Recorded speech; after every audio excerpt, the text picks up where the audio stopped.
Olá pessoal, tudo bem? O meu nome é Delion Peta e você está escutando o programa Geopolítica Obscura, do canal Geopolítica Mundial. Um podcast que tem como objetivo trazer pessoas especializadas em temas estratégicos, fugindo das mesmices, do consenso e dos padrões repetitivos da grande mídia, ajudando a entender os processos, os atores e as forças que moldam o nosso mundo e escrevem o nosso futuro, inspirando as pessoas a pensar diferente sobre os temas mais estratégicos e relacionados à geopolítica que existem hoje. E hoje vamos falar com Ricardo Cavallini sobre o papel das Big Techs, o futuro da inteligência artificial e as dificuldades no processo de inovação no Brasil. Ele é professor da Singularity University e divulgador científico, colunista na UOL sobre inovação e tecnologia e é apontado como um dos 3 colunistas de tecnologia mais influentes no Brasil, além de apresentar o podcast Fork. Ricardo Cavallini, muito obrigado por ter aceitado o convite e estar participando aqui no Geopolítica Obscura. É um prazer enorme estar falando com você. Então, por favor, fique à vontade e peço só para que você se apresente para a nossa audiência. Prazer é meu estar aqui. Eu, como bom gordo, não dá para voar muito, né? Então tem que ter o pé no chão. Eu sou um cara que a carreira inteira trabalhou com tecnologia, mas o que me interessava bastante e que hoje passa a ser interessante para o mercado é entender aonde a tecnologia chega no ser humano, ou seja, o que a tecnologia está mudando de comportamento do consumidor, cultura da sociedade e do ambiente de negócios. Então, e hoje, principalmente, a gente consegue perceber onde que isso chega também em geopolítica, né? Antigamente, lá atrás, a gente olhava muito mais para a questão militar, mas hoje, no ponto de vista econômico, é meio óbvio até o impacto da tecnologia em muitas outras frentes. Eu comecei minha carreira olhando para isso e hoje é mais fácil, né? Depois de internet, ficou muito mais fácil explicar essas consequências todas tecnológicas. E hoje a gente está vivendo uma nova onda disso, né? Que é um monte de coisas misturadas. Aí tem a inteligência artificial como uma vedete dessa nova onda, mas não é só ela, né? Tinha uma série de tecnologias aí fazendo isso. E eu tenho algumas frentes. Eu tenho a frente de consultoria, eu tenho feito bastante palestra e cursos também, e tem bastante também coisa de geração de conteúdo, seja os artigos que eu escrevo, né, o podcast, os livros, né? Acabei de lançar meu 7º livro agora, então sempre gostei também de compartilhar conteúdo de uma maneira ou de outra. Inclusive eu vou recomendar aqui para o público do canal o seu podcast, o Fork Podcast, porque você dá espaço para cientistas de alto nível que a mídia em geral não dá. E eu sei que é difícil você fazer essa divulgação científica, trazer os cientistas, e não é só porque a mídia não gosta, mas também porque muitos cientistas, muita gente da área acadêmica não quer se expor em podcasts. A gente tem um problema que os dois lados dessa história acabam não se interessando, né? Você tem muito cientista que não gosta de falar, não quer falar, não tem costume de falar, e do outro lado, até por esses caras terem essa pegada, são pessoas que às vezes têm uma projeção muito forte na tua área, mas que são absolutamente desconhecidos da grande mídia, né? E muitos dos podcasts maiores acabam tendo interesse só nos caras que já têm uma penetração na rede muito grande, né? Já são famosos. Então acaba sendo uma coisa muito difícil de não só de levar esses caras, também os próprios caras acabam não se interessando em podcasts grandes para fazer divulgação científica. Então acho que é um trabalho que a gente precisa melhorar bastante aí, não só no Brasil, mas no resto do mundo também, né? Sim, sem dúvida. Só que aqui no Brasil a gente sempre fica muito carente disso, né? Até porque quando se abre um espaço para cientistas, na grande mídia, geralmente é assim, você sabe como é que você já lidou com isso, assim, quando os jornalistas chamam você, eles chamam você já pensando em reforçar aquilo que eles já têm na cabeça deles para a matéria deles. Então eles mais ou menos se apropriam do seu gabarito para poder reforçar a tese deles. O que não é muito científico, né? E se você não corresponde ali, mais ou menos depois você está excluído. E você dá essa oportunidade diferente. Mas aí puxando já nisso aí, como que fica então a questão da ciência do Brasil? Se nós não somos um país que tem uma cultura aberta à ciência, E principalmente porque a ciência ela leva a inovação. Só que, por outro lado, na ciência também, a gente também tem uma dificuldade muito grande do setor científico em conversar com o setor empresarial, que numa situação normal seria ele que financiaria as inovações, porque é interesse do setor privado financiar inovações. Aqui no Brasil é praticamente o contrário. É o setor público que deve ser alguma coisa na casa de 95% para 97%, talvez até mais, do financiamento. Então a gente fica numa situação onde a cultura não é muito receptiva à ciência, bem como o setor acadêmico e o setor empresarial não conversam. Então como que fica essa questão da inovação no Brasil? Eu acho que tem muita coisa em cima disso que você falou, tá? A primeira é o seguinte, a gente entender que... Tem uma frase que ficou famosa nos últimos anos aí, mas é uma frase que acho que diz bastante sobre isso, que basicamente a frase diz o seguinte, que não é que países ricos e grandes conseguem ter dinheiro para investir em ciência e tecnologia, é o contrário.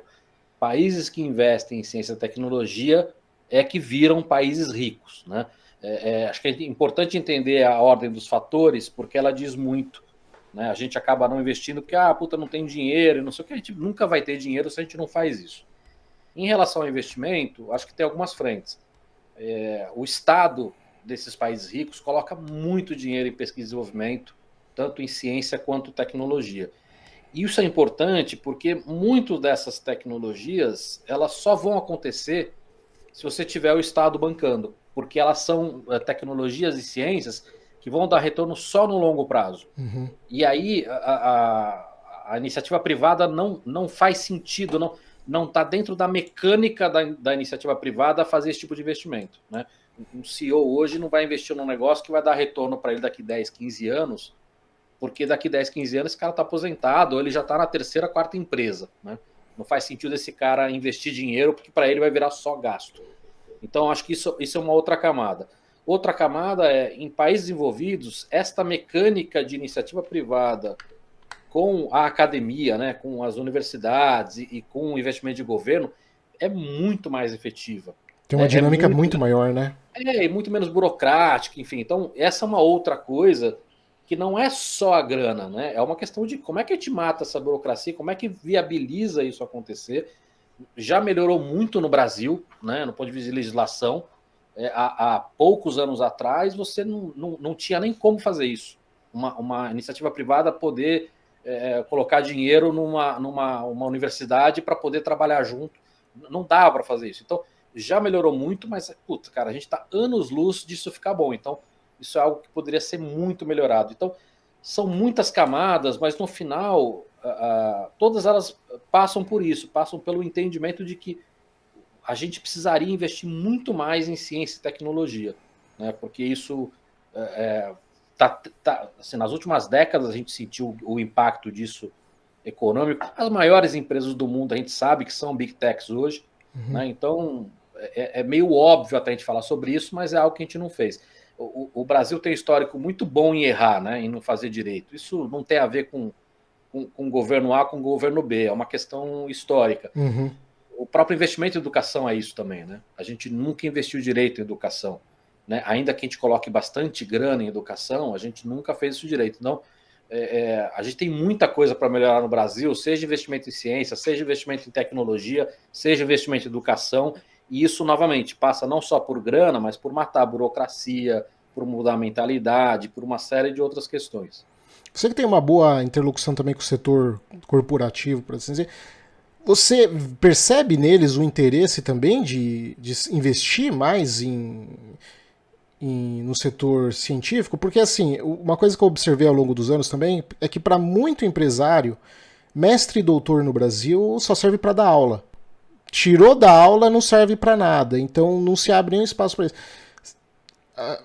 Isso, obviamente, não é verdade, porque lá fora, você pega principalmente nos Estados Unidos, quem faz PhD até dificilmente vai para o setor acadêmico, porque não compensa.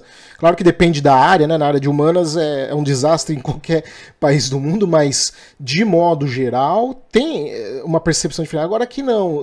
Teve esse, digamos, preconceito. Eu não sei se a palavra seria preconceito propriamente dito, mas tem pelo menos essa tradição, vai. Você percebe que isso Tem um espaço ou não? O que está mudando, tá? E isso vale para o Brasil, vale para o resto do mundo. As coisas estão cada vez mais rápidas, né? Então a gente percebe que as grandes ondas de revolução tecnológica estão cada vez mais curtas. Isso significa que há 10, 15 anos atrás não fazia sentido para uma empresa investir em inovação. A gente tinha muita empresa que falava de inovação, mas era só discurso. Porque entrava nessa lógica que eu te falei, que é a mecânica da empresa. Cara, eu não vou colocar dinheiro aqui se esse dinheiro vai me retornar daqui 5, 10 anos. Daqui 5, 10 anos eu não sou mais CEO, eu não sou mais CFO, não sou mais CIO, eu não estou mais aqui, entendeu? Eu estou preocupado com o meu bônus desse ano. Então, não fazia sentido investir. O que acontece? Como as coisas estão mudando muito mais rápido, eu não investir hoje em inovação, eu vou sentir o retorno desse não investimento enquanto eu ainda sou CEO, o CFO, o CIO, enfim, não importa. Enquanto eu ainda estou na gestão dessa empresa. E se eu investir, eu vou conseguir ver esse retorno muito mais rapidamente. Então, a partir desse momento, a inovação ela passa a fazer parte da lógica da mecânica da empresa. Então você acha que já está nascendo isso no Brasil já? Isso já está no mundo inteiro. Então, se você pegar hoje a boa parte das grandes corporações, todas elas já estão investindo bastante em inovação. A gente pode até discutir se é a quantidade certa, se é o jeito certo, se é na velocidade certa, mas todas elas estão investindo muito em inovação, assim, tanto montando corporate venture capital, ou trabalhando com startups, ou trabalhando com universidades, né, a gente pode até discutir cada um desses casos se faz sentido ou não, se está colocando a grana correta ou não, se está... Mas você vê todas elas investindo uma boa quantidade de dinheiro em inovação, né? Então, isso é o que mudou. A partir daí, a gente tem que começar agora a discutir, como é que a gente melhora isso, né? Como é que deixa isso mais efetivo? E isso passa por matar a burocracia, como é que a gente fomenta a educação, como é que a gente investe em educação, né? Não só no ponto de vista de governo, mas também nas empresas, que a gente começa a ter um gap muito grande de pessoas qualificadas, e aí você começa a sentir outras dores. Mas o investimento em inovação em médias e grandes empresas, isso já é uma realidade no Brasil. Mas você tem alguma área em específica que isso está acontecendo mais ou é generalizado? Não, é generalizado. O que acontece é que em alguns segmentos isso começou antes e isso está com uma força muito maior. Uhum. Geralmente é onde a água bate na bunda, né? Então, se você pegar, por exemplo, o segmento financeiro, esses caras sentiram a pressão das startups muito antes de outros segmentos. Uhum. Então, esses caras começaram a botar uma quantidade de grana muito grande em inovação, inclusive em aceitação, cara. Para dar um exemplo muito bobo, você vê o quanto os bancos adotaram o Pix, que a princípio não é interessante para eles. O quanto os bancos estão adotando o Open Finance, né? Que a princípio não é bom para eles. Por quê? Porque esses caras entenderam que não adianta mais se brigar contra a maré, né? Então você começa a ter segmentos e indústrias que quando a água bate na bunda, esses caras se movimentam de uma maneira muito rápida e com muito dinheiro, mas o que está acontecendo é que outros segmentos que não estão com a água batendo na bunda estão olhando para o lado e estão falando, cara, aconteceu isso aqui nessa indústria, aconteceu isso aqui nessa indústria, não dá mais para acreditar que a minha indústria é diferente. Não dá mais para eu dizer que o Brasil é diferente. Não dá mais para eu dizer que não vai acontecer comigo, entendeu? Então, essa movimentação, óbvio que você tem indústrias que são mais... estão acelerando mais do que outras, mas é generalizado. O setor bancário no Brasil sempre foi muito mais inovador, né? Tradicionalmente, desde sempre foi, né? Muito mais ágil. Cabeça de banqueiro, né? Banqueiro não sobrevive às calamidades à toa, né? Tem uma resiliência assim, maior. A gente mora num país onde a gente teve muitas mudanças de moeda, de legislação, de regras e com inflação absurda. Então, no ponto de vista de agilidade, o setor bancário sempre foi muito ágil. Né? Tanto é que quando a gente teve o bug do milênio, para o Brasil foi muito mais simples do que outros países, que os caras tiveram que sair contratando programadores de COBOL e Pascal aí, porque os caras estavam com sistemas legados que eram do século retrasado, entendeu? Então, o nosso setor financeiro, ele sempre foi muito ágil, né? Dizer que ele era inovador, aí entra numa qualificação que cada um vai dar sua opinião. mas a gente sempre teve muita agilidade. Então, quando esse setor resolve colocar dinheiro, entendeu? A coisa anda muito mais rápido. No setor de indústria, você também tem observado essa preocupação em inovação?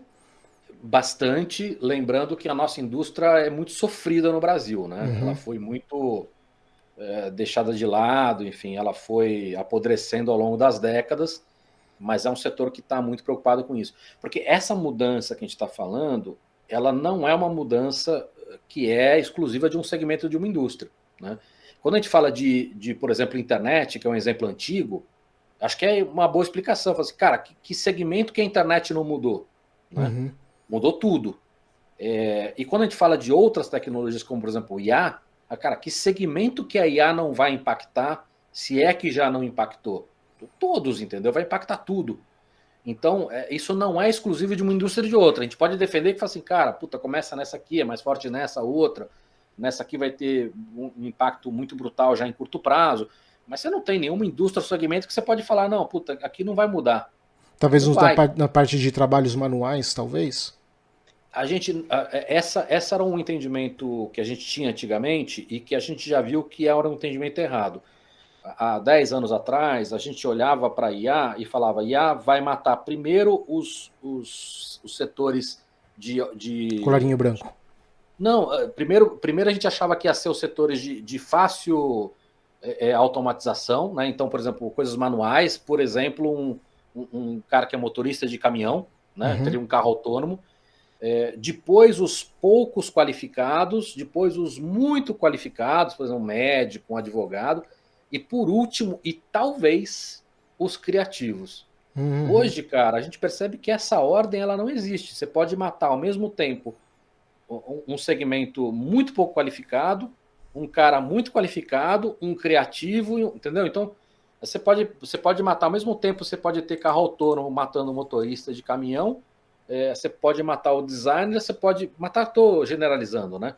Mas você pode ter um impacto muito grande no designer, no motorista de caminhão e no advogado, ao mesmo tempo, entendeu? Então, esta ordem a gente não tem mais. Mas com relação a essa questão da IA substituindo os empregos, me parece que o impacto ele vai ser diferente em períodos diferentes de acordo com diferentes países. Porque, por exemplo, quando você falou agora, né, de automatização do... Eu acho que o meu som deve estar muito alto. Deixa eu só afastar um pouco o microfone. Então, assim, por exemplo, que nem você falou agora, por exemplo, a automatização dos caminhões, né? Ou então agora dos carros que nem a gente vê com a Tesla. É tudo muito legal.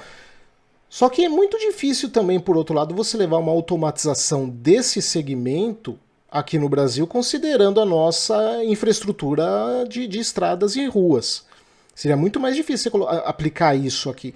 E a mesma coisa, sei lá, se a gente jogar numa Índia, então numa África pior ainda. Então, provavelmente não vai ter diferentes impactos em diferentes circunstâncias ao redor do mundo? Não, vai, obviamente que você depende de uma série de questões que são diferentes. A gente só tem que tomar cuidado da gente colocar qualquer tipo de barreira de entrada, porque todas elas estão sendo atropeladas, né? Não importa se eu estou falando de uma barreira financeira ou legal, ou de mentalidade, ou de poder político, enfim, tudo aquilo que a gente acreditava, a internet mostrou isso pra gente, né? Eu cansei de escutar de clientes meus assim, puta, aqui o Brasil é diferente, o meu público é diferente, por causa disso, daquilo, cara, e foi tudo sendo atropelado, né? Meu cliente não tem grana para isso, né? Tipo, o taxista não tem grana para comprar um smartphone. Puta, as pessoas querem experimentar, querem trocar, alguém que troque o lençol e limpe o banheiro. Puta, as pessoas não conseguem ver vídeo pela internet, que a internet é muito lenta. Puta, cara, qualquer que seja a barreira, ela é atropelada com o avanço da tecnologia, né? Então, essa é uma coisa. Em relação a emprego, outra coisa que a gente sente é o seguinte, às vezes demora um pouco mais para entrar, mas aí a entrada ela é muito mais rápida também, né? Tem uma maneira de... A gente fala muito sobre a curva exponencial. Como se cobrasse um juros pelo atraso. Porque o que acontece é o seguinte, você pega a curva exponencial, você fala assim, cara, puta, não tem penetração aqui porque de repente a estrada, isso, aquilo. Mas vai chegar um momento, cara, que a tecnologia ela vai estar tão evoluída que ela vai entrar, qualquer que seja a tua estrada, entendeu? E isso acontece do dia para a noite. né? A gente viu isso com a internet acontecer. Tipo, a internet veio primeiro nos grandes centros. Aí eu falei, cara, puta, não faz sentido, não sei o quê, puta, é muito cara, a infra. Mas a própria tecnologia, ela quebra barreiras das tecnologias anteriores. E a hora que isso acontece, essa ruptura ela é de uma hora para outra. Uhum. Outra coisa que é importante falar quando a gente fala de emprego é o seguinte: muita gente fala assim, cara, a IA não substitui um advogado 100%. Mas você não precisa que ela substitua 100% advogado para causar desemprego de advogados. Uhum. Se você pegar hoje um grande banco, sei lá, pegar um JP Morgan da vida e falar, pô, esse cara tem, sei lá, 3 mil advogados analisando o contrato de leasing. Sei lá. Aí fala assim, pô, agora eu tenho uma IA que vai resolver 80% do que esses caras fazem em segundos. Ah, mas não substitui 100%. Não, beleza, você não vai mandar os seus 2 mil advogados embora, mas se você substituir 80%, quantos advogados você vai precisar agora, né? Então isso causa desemprego. E esses advogados que ficaram, ah, mas eu sou mais qualificado, não perdi emprego. Mas você se ferrou também, cara, porque você passou a trabalhar no mercado um desemprego absurdo. Então a tua concorrência vai aumentar muito, porque o seu empregador vai falar assim, beleza, cara, como tem um monte de gente pedindo agora, eu posso te pagar muito menos, né?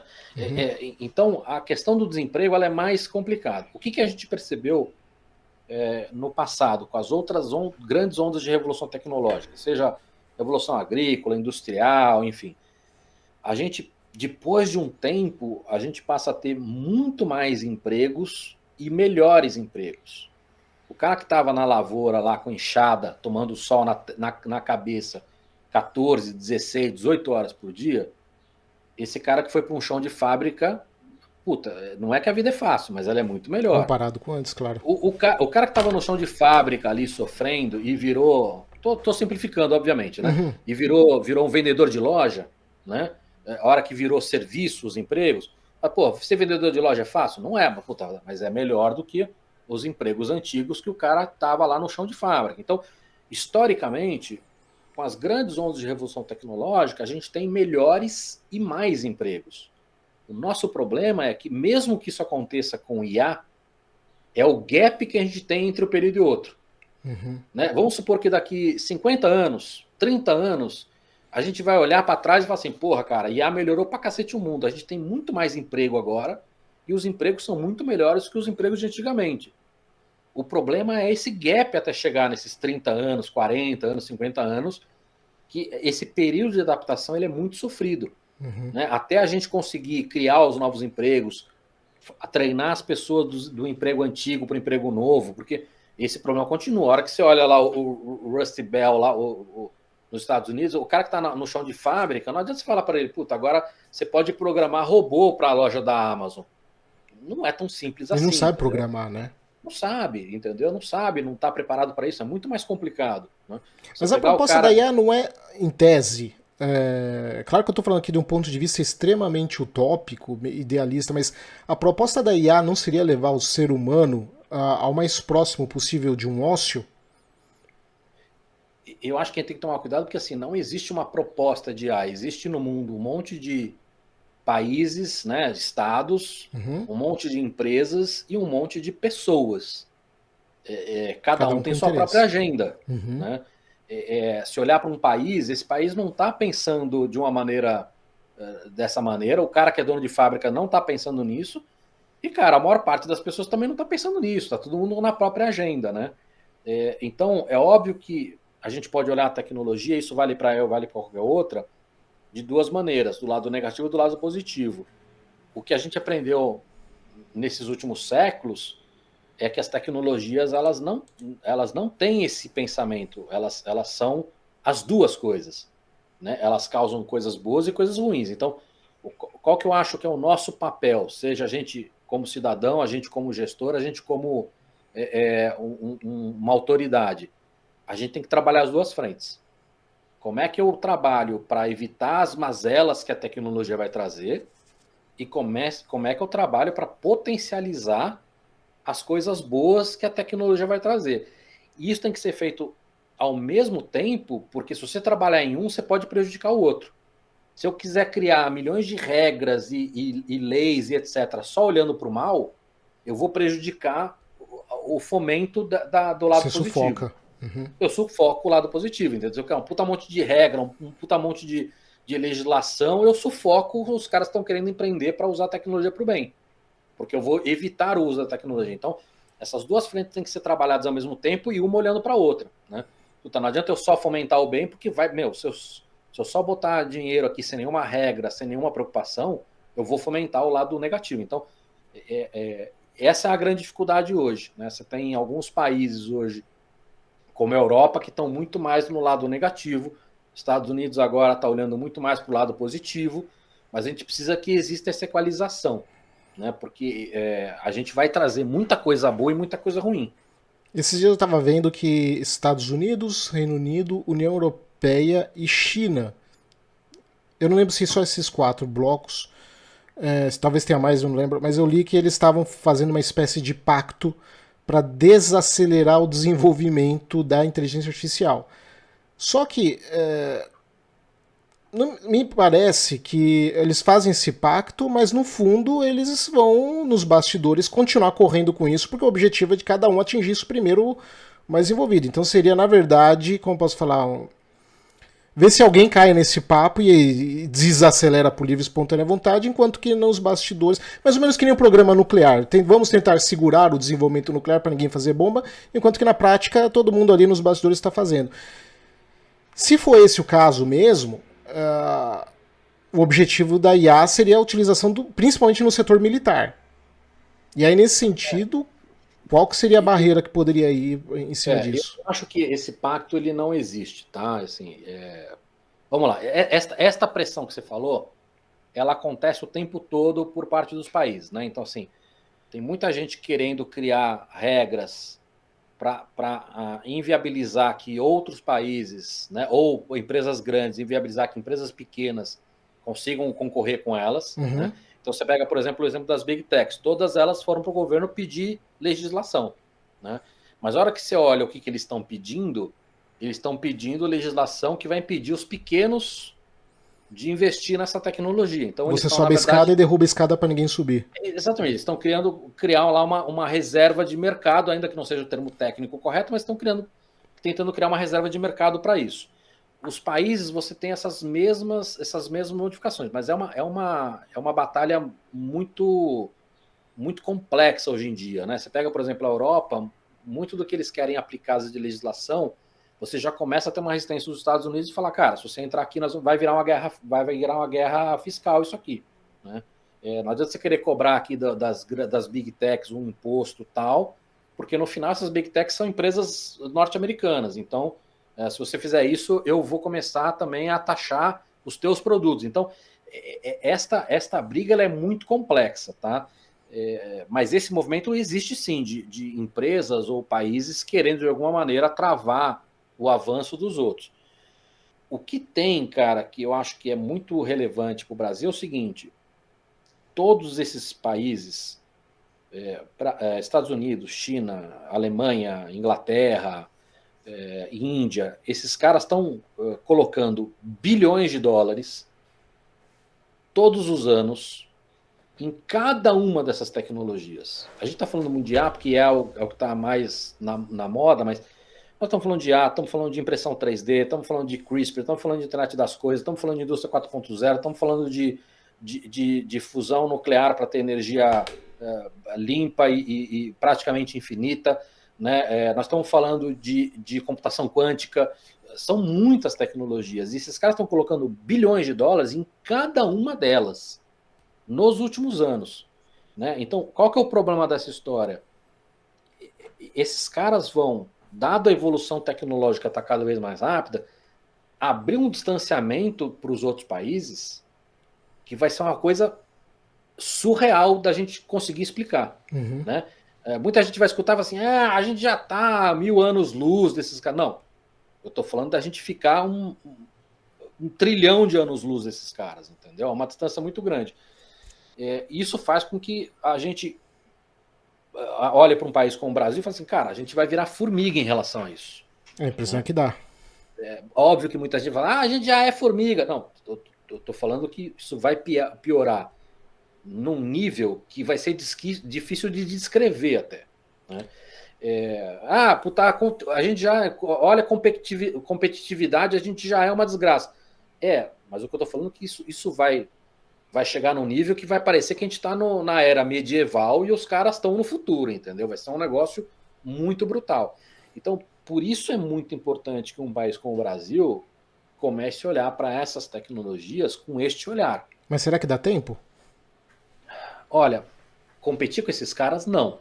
Né? A gente pode até discutir que assim, o próprio Estados Unidos já não consegue mais competir com a China. Né? E esse gap vai aumentar e está aumentando. Mas a gente deve desistir? Não. Né? A gente não está sozinho no mundo. Não é só Estados Unidos e China que tem no mundo. Então, a gente precisa diminuir essa distância. E eu acho que tem maneiras. A gente precisa encontrar qual que é a nossa verdade. Né? O que o Brasil pode fazer que esses caras não vão estar fazendo? Onde a gente pode investir que esses caras não vão estar investindo? A gente tem um puto exemplo bom aqui, que é a Embrapa. Né? A gente é muito mais avançado que a maior parte dos países do mundo no ponto de vista de agro. Né? E é a nossa verdade. Porra, se a gente fosse Israel, não faria tanto sentido, ainda que os caras sejam muito avançados também nessa tecnologia, mas eles não conseguem tirar a mesma coisa que a gente tira, porque tem uma limitação física ali, entendeu? Então o ponto é, a gente, enquanto país, deveria ter uma política de nação, não de governo, olhando para essas tecnologias para diminuir esse gap, e essa estratégia ela tem que olhar para a nossa verdade, porque a gente nunca vai ter a mesma grana que esses caras têm. Não tem condição, entendeu? Mas a gente precisa fazer isso urgente, cara, porque essa distância está aumentando, e como as coisas, né, voltando para o começo da conversa, como as coisas estão andando cada vez mais rápidas, esse gap vai aumentar de uma maneira surreal, entendeu? Mas isso me leva também a uma outra reflexão, que é o seguinte: a gente está indo para um processo cada vez mais rápido, como você disse. Só que, em paralelo a isso, a gente está vendo uma série de explosões de crises de ordem social e até demográfica, algumas dessas nunca enfrentadas antes pela humanidade, como a questão da baixa natalidade e do alto envelhecimento. Né? A gente nunca lidou com isso antes. A gente já teve problemas de baixa natalidade no passado, mas não somado com a alta expectativa de vida. Então a gente está enfrentando uma série de crises inéditas, somado com uma série de crises sociais e políticas que já são conhecidas, mas tudo acontecendo ao mesmo tempo. Isso em paralelo a isso que você falou, dessa mudança muito rápida. Isso não pode também vir a levar a uma ruptura muito grande em nível global, claro que atingindo países em níveis diferentes, mas que no final vai acabar tendo como consequência justamente uma desaceleração desse processo tecnológico? Eu acho que a gente tem que pensar o seguinte: algumas coisas são crises, a outras são novas características. Né? Então, quando a gente fala de envelhecimento da população, isso é uma crise, isso é uma coisa que a gente pode corrigir, ou isso é uma nova característica de mundo? Né? Porque o mundo mudou muito. Né? É um puta clichê, mas assim, e ele vai continuar mudando. Então a gente tem que tomar muito cuidado, porque boa parte desse investimento que eu estou falando poderia estar olhando para isso. Né? Como é que eu trabalho IA para trabalhar numa realidade onde a gente vai ter uma população muito mais velha, onde a gente vai ter problemas de natalidade? Como é que eu trabalho CRISPR para fazer a mesma coisa, né? Que é uma edição genética? Como é que eu olho para as grandes cidades para olhar para isso? Enfim, então eu acho que a gente tem que começar a questão do meio ambiente, cara. Poderia ser uma frente para o Brasil trabalhar, e que é uma verdade nossa. Né? Então, acho que tem muitas coisas que a gente deveria olhar dentro desse investimento de como é que a gente usa e como é que a gente acha a nossa verdade, que poderiam ser diferenciais do Brasil. Né? A gente começa a ter outras tecnologias agora, por exemplo, impressão 3D de carne. Isso pode ter um impacto muito grande no Brasil. A gente podia trabalhando com CRISPR para diminuir, por exemplo, em 80, trabalhar com CRISPR para mudar o biota intestinal do gado e fazer esses caras soltarem 80% menos metano. Né? Então, assim, da mesma maneira que a gente investiu décadas no agro, se a gente buscasse e fizesse investimento para outras frentes, que é uma verdade brasileira, que é uma coisa que o Brasil poderia se diferenciar, a gente poderia diminuir boa parte desses problemas.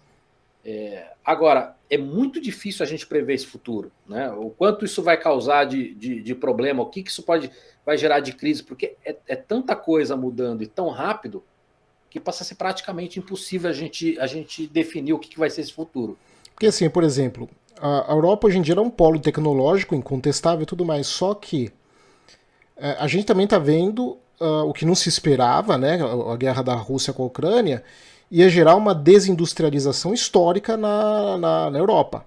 Então isso vai ter um impacto no longo prazo, inclusive no próprio processo tecnológico, porque a economia deles ia ser atingida. Somando isso também, por exemplo, a questão da população imigrante, do extremismo religioso que vai crescendo. Me parece muito improvável que a Europa venha continuar investindo tão pesado em tecnologia nas próximas décadas, conforme ela vai sendo... Eu só estou citando a Europa, mas assim, se eu pegar cada país do mundo, se eu pegar a China, Estados Unidos, vai ter algum contexto que nessa direção também. Só estou pegando a Europa no caso agora.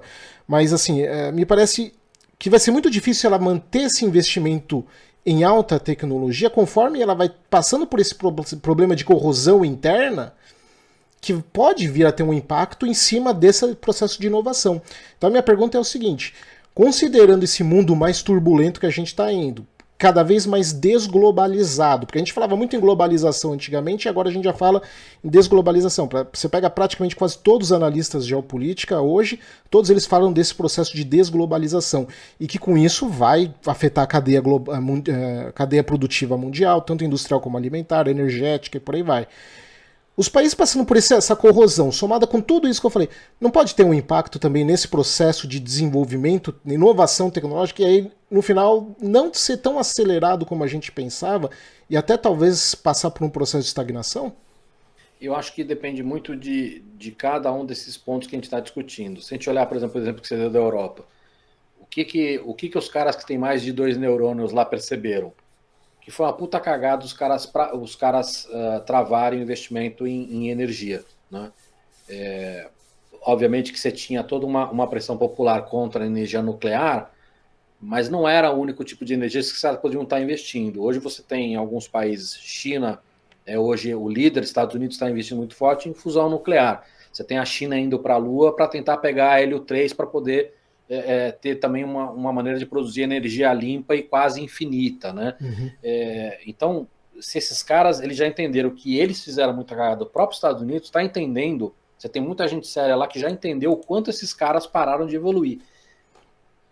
E não é só questão de grana, é estratégia e é uma série de outras coisas. Uma das coisas que eu acho que está na linha do que você falou e que a gente vê muito claramente nos Estados Unidos, por exemplo, e que a gente vai ver isso, por exemplo, em alguns países da Europa, uma boa parte da inovação nos Estados Unidos se deu pela mistura de pessoas, né? Se você pegar hoje, não só das maiores empresas do mundo, quase todas elas têm um CEO indiano, mas boa parte das maiores empresas dos Estados Unidos são ou de estrangeiros ou de primeiro filho dos estrangeiros nos Estados Unidos.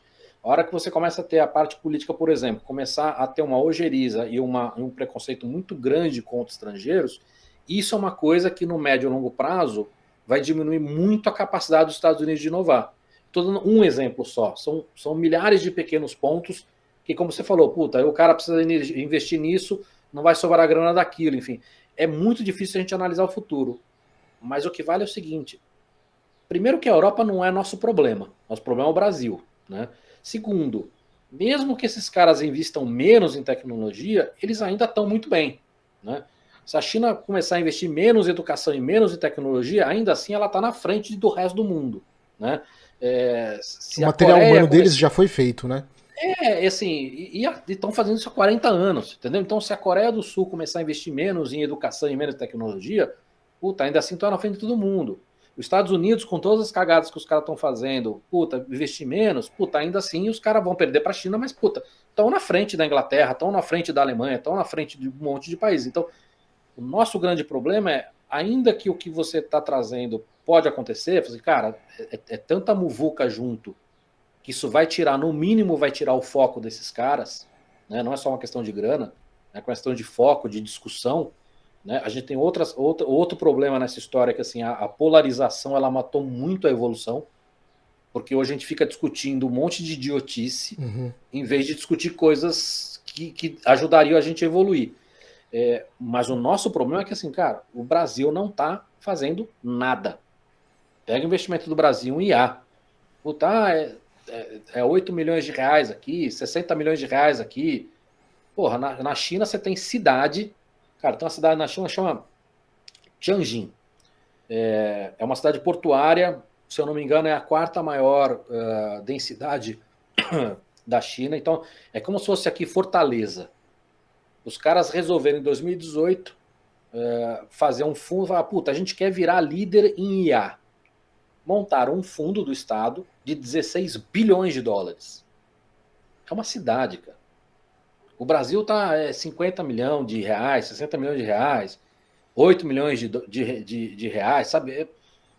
Porra, uma cidade da China montou um fundo de 16 bilhões de dólares. Né? Mas, então, eu te pergunto, por exemplo, com relação à China, desculpa interromper, mas com relação à China, por exemplo, a China, quanto dá pra gente utilizar realmente? Eu gosto muito da China, assim, eu simpatizo muito, conheço muito bem a China. Então, assim, não é uma crítica negativa, eu não sou anti-chinês, pelo contrário, acho que sou um dos caras mais pró-China até que tem. Mas quanto que dá de fato pra gente utilizar a China como vitrine?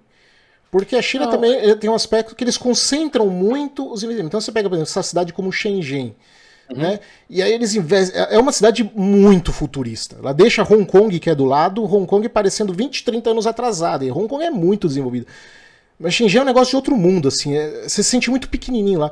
Só que você pega o carro, o ônibus, você sai ao redor de Shenzhen, você vê já as cidades muito mais, digamos, com aquela característica de China dos anos 90, assim. Porque eles têm os chineses eles têm essa característica de concentrar recursos em algum segmento em algumas cidades.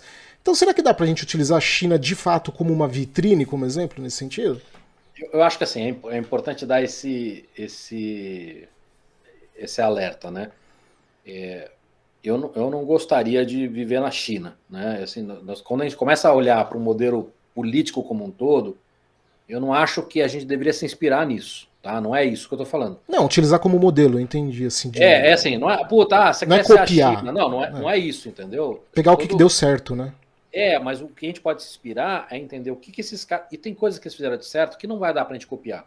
Sim. Porque tem coisas que eles fizeram que só deu certo porque o modelo político deles permite isso, né? E aí eu falo, cara, mas aí eu prefiro estar no meu modelo político, né, do que fazer dessa maneira, entendeu? Puta, lá funcionou porque isso... Então, não é isso que eu tô falando, mas tem muita coisa que esses caras fizeram certo e que a gente poderia copiar, sem ter que mudar o nosso modelo político, sem ter que deixar de ser uma democracia, né? Sem ter que deixar de ser capitalismo, né? Acho que o que a gente pode melhorar? E esse é o ponto que a gente tem que dar 2 passos para trás, que a gente não consegue mais discutir. A gente está discutindo um monte de idiotice, né? Um monte de baboseira no lugar de andar para frente. Agora, a China acaba sendo citada, cara, porque ela é o melhor exemplo de estar fazendo muitas coisas certas, mas a gente não precisa ir para a China. A gente pode ir para a Alemanha, né? A gente tem outros países de referência que tem investimento. A gente pode ir para... Cada um desses caras estão fazendo muitas coisas certas, muitas coisas erradas. A gente tem que olhar o que cada um está fazendo, o que está funcionando e imitar, né? E novamente, achar a nossa verdade, porque a gente nunca vai ter a grana, o poder de fogo e a infra que esses caras têm. Nem a paciência, né? Porque aqui, quem que vai falar em investimento que dura 40, 50 anos? Ninguém fala disso aqui. Aqui no máximo o cara quando fala em investimento de infraestrutura tá pensando 2 anos e 3, e olha lá, porque ele quer que seja no governo dele para ele poder mostrar. E aí entra numa última questão que eu acho que assim, mesmo que se a gente começasse a fazer o certo no Brasil, né, vamos supor que hoje, 7 de novembro, a gente começa a fazer absolutamente tudo certo na educação do Brasil. Quando a gente vai ver fruto disso? Daqui a 30 anos, pelo menos. Então, qual que é a lógica?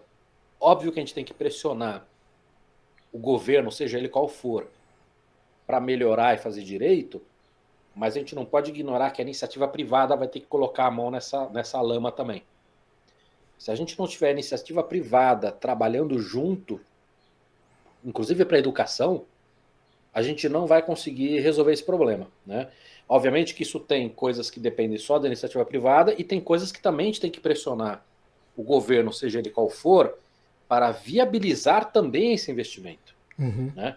Não é falar, tipo, esquece o governo e vamos cuidar, não. Sem extremismo, né?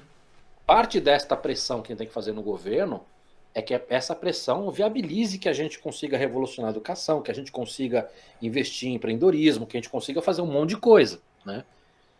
Mas as empresas vão ter que acordar para isso, porque não adianta mais a gente ficar achando que vai ter uma solução milagrosa, porque não vai. Gavalini, agora que a gente está indo para a segunda parte do programa, eu queria tocar com você também a questão desse papel das Big Techs, porque uma coisa que você tem comentado, por exemplo, é esse poder extremo que elas vêm concentrando, inclusive na manipulação. Pode-se falar até manipulação diretamente, nem exagero, pode falar em manipulação do nosso cotidiano, né? Então eu queria ir nessa direção agora. Eu me lembro que você comentou, por exemplo, o caso de que o Facebook é uma empresa do mal, né? E eu entendi ali o que você quis dizer, porque realmente ali o negócio é muito mais radical do que a gente vê em outras plataformas. Ali é uma percepção muito mais radical que teve, do Zuckerberg, etc. Mas aí, dito isso, quanto que realmente essas empresas podem moldar o nosso dia a dia e, por consequência, o nosso padrão de vida? O quanto disso tem fundamento e o quanto disso é piração? E se você gostou dessa conversa, considere virar membro do canal para escutá-la por completo na nossa área de membros do canal. Esse podcast e esse canal só existem graças aos membros que ajudam e estimulam o canal. Então considere virar membro. Não só você terá acesso aos podcasts completos, mas também acesso antecipado aos vídeos semanais, lives exclusivas comigo e acesso ao grupo fechado do Telegram e aos vídeos dos cursos que são exclusivos para os membros, além de participar diretamente de futuros projetos daqui do canal Geopolítica Mundial. Você pode se tornar membro clicando no botão Seja Membro e escolhendo uma das categorias. Obrigado a todos, espero que vocês tenham gostado e até o próximo programa.